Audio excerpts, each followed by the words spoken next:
It's 6 o'clock. Good evening. Welcome to the National News on I-FLIER 103.3 FM, Ibadan. Hi, I'm Marvelous Sobaloju-Oyedele. First, to headlines. Senate President predicts foreigners' involvement in soldiers' killings in Delta State. 31 inmates awaiting trial get state pardon in Oyo State. In entertainment, popular Nollywood producer and the best is dead. And in sport, Finidi judged to manage Super Eagles against Ghana, Mali friendly matches. Now the news in details.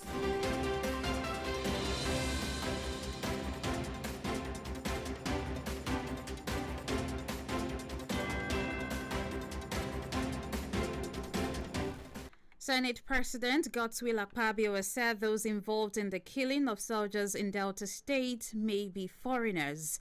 Akpabio, who made the disclosure during a debate on two merged motions by Senators Abdulaziz Yaradua and Ede Dafiwan, opined that those who killed the soldiers may be mercenaries. The Senate thereafter ordered the probe into the killings as it has asked its Committee on Defense, Army, Navy and Air Force to liaise with the military authorities to get more information on the remote and immediate cause of what it described as a dastardly act.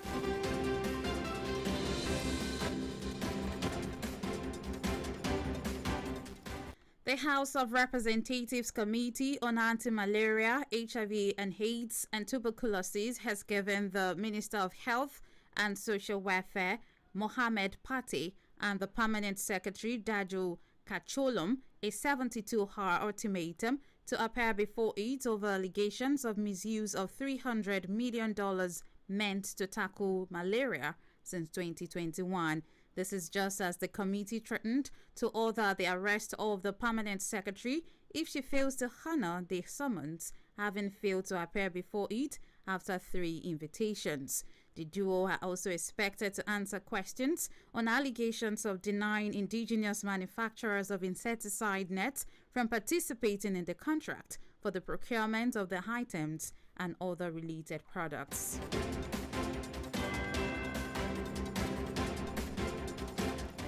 Embattled leader of the indigenous people of Biafra, Nnamdi Kanu, has vowed that he would end the insecurity in the southeast in 2 minutes if released from detention.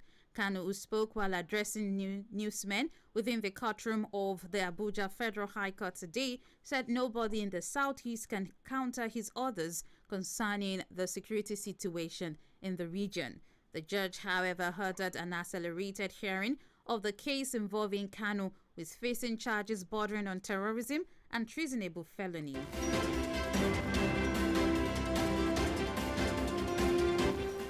Moving on, staff of the Defense Industries of Nigeria in Kaduna State have threatened to protest over the failure of President Bola Tinubu-led government to pay the 35,000 naira wage award promised to them for 6 months. The aggrieved workers expressed dismay at the government's failure to fulfill its own promise despite the hardship currently being faced by Nigerians following the removal of the fuel subsidy. Recall that President Tinubu had announced in his October 2023 Independence Day speech that his administration will pay the sum of 35,000 naira to active workers and 25,000 naira to pensioners as wage award pending the conclusion of negotiations on a new minimum wage. DCON therefore called on the federal government to swiftly resolve the issues causing delays in receiving their entitlements.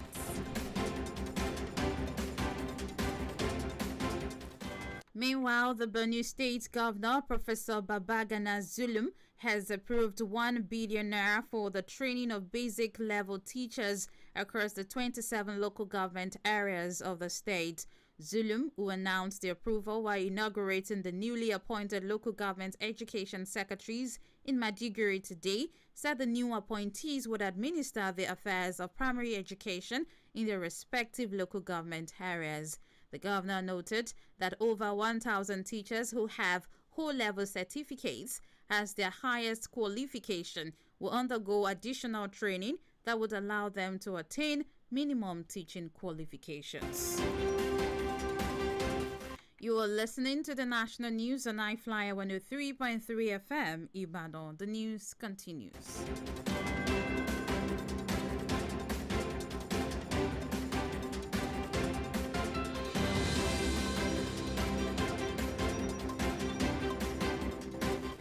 Yes, you're welcome back. And now to the Paysetter State. 31 inmates awaiting trial at the Nigerian Correctional Service, Agodi Custodial Center, Ibadan, have been granted pardon by the Chief Judge of Oyo State, Justice Iyabo Yerima, and another inmate was also given 3-month community service.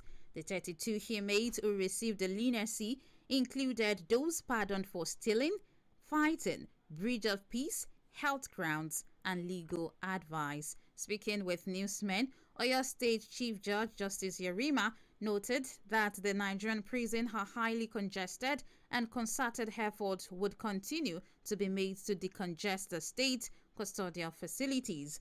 Also speaking, Controller, Nigerian Correctional Service, Oyo State Command, Abdulrahim Salami, urged the freed inmates not to take the pardon for granted, but work on themselves to become better persons.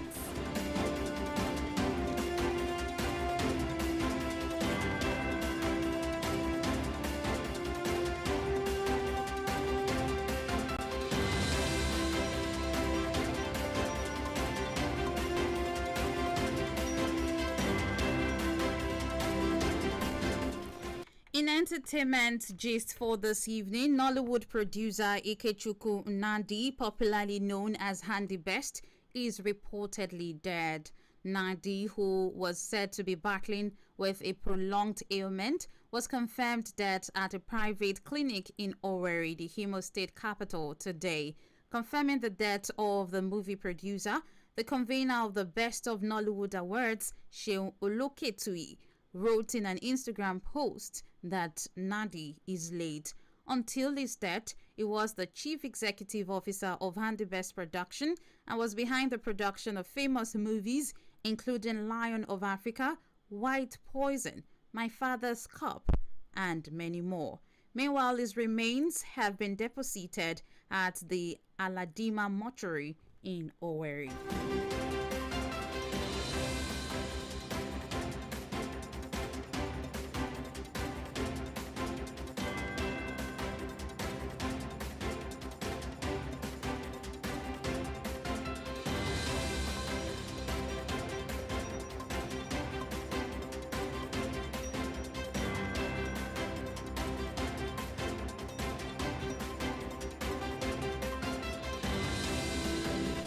Abiodun Apeno is on standby for today's sports update.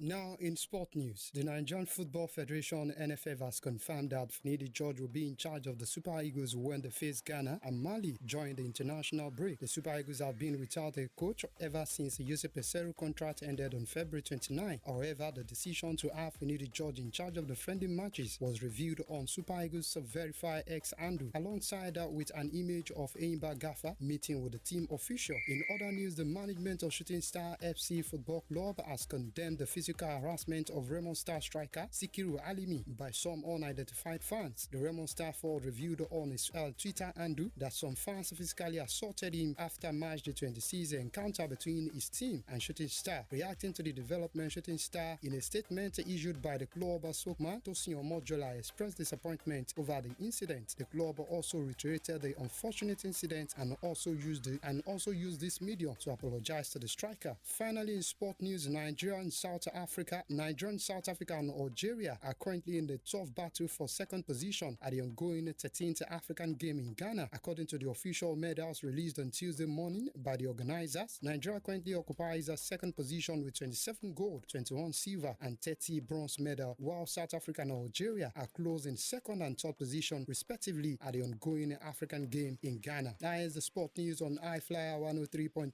FM, Ibadan. I'm Abiodun Apeno. Good evening.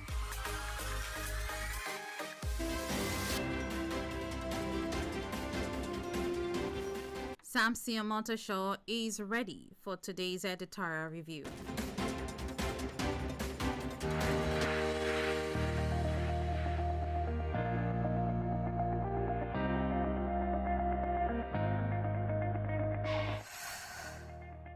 Killing of soldiers in Delta, a barbaric affront of the Punch and CBN's donation of fertilizers of the Vanguard are our editorial titles for today. Starting from the Punch paper, front constituted authority, wanting bloodshed and violence are never too far from the oil-rich but troubled Nigeria's Niger Delta. Specifically, tensions are boiling over in the Ughelli South local government area of Delta State and beyond, with reports that irate youths in the Okwama community killed 16 soldiers on a peace mission in a deadly ambush on March 14. This is a heavy toll. It is highly condemnable and should not be taken lightly, but rather than mass reprisals of the past by the military against such communities, the best way is to allow the civil authorities to take over the case and bring the perpetrators of the heinous crime to book. The Okwama killings exposed the brutal reality that too many weapons are in the wrong hands in the country. To de-escalate criminality, Tinubu should make disalarming and denying of weapons to non-state actors a cardinal project of his administration. In addition, the military and police must be painstaking in investigating the killings. They should spare the country from another round of massacre by bringing only the culprits to justice. Taking a bird's eye view, the federal government should begin to ameliorate the harsh conditions in the Niger Delta communities with the implementation of sound policies, building of social infrastructure, and environmental reclamation.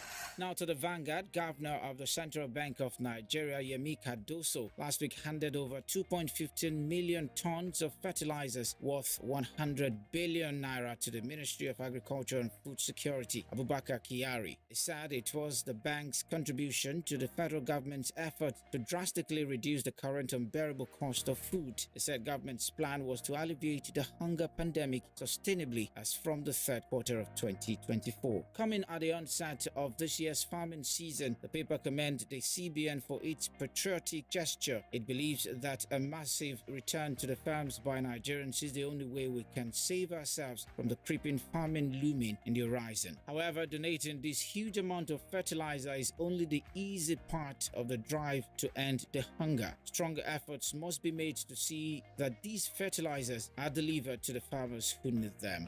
The CBN and the ministry should set up a joint committee to monitor the distribution of the critical input to minimize racketeering and profiteering. Dumping 100 billion naira worth of fertilizers on the lap of the ministry and just walking away may raise issues bordering on lack of regard for accountability. We also hope the fertilizer will not be wasted due to the continued occupation of vast areas of the country's arable lands by armed criminals. The federal government should deepen its collaboration with the state governors to mobilize community-level partnerships to enable the military finish the job they have been doing so gallantly. That is the editorial review for today. I am Samson Motoshaw.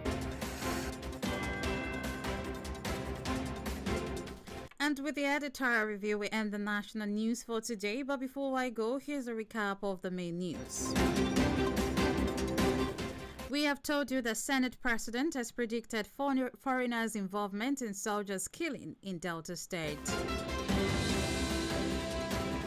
31 inmates awaiting trial have gotten state pardon in Oyo State.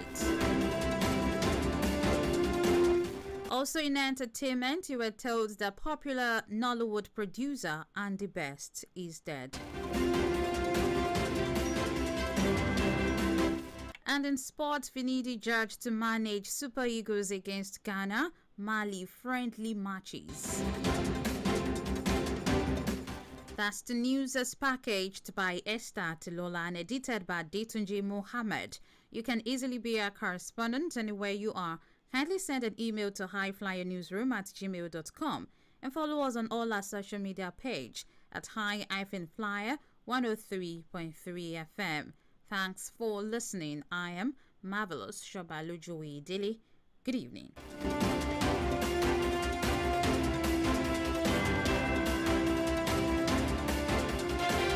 Fresh news, local and foreign, business, entertainment, and sport on I-FLIER 103.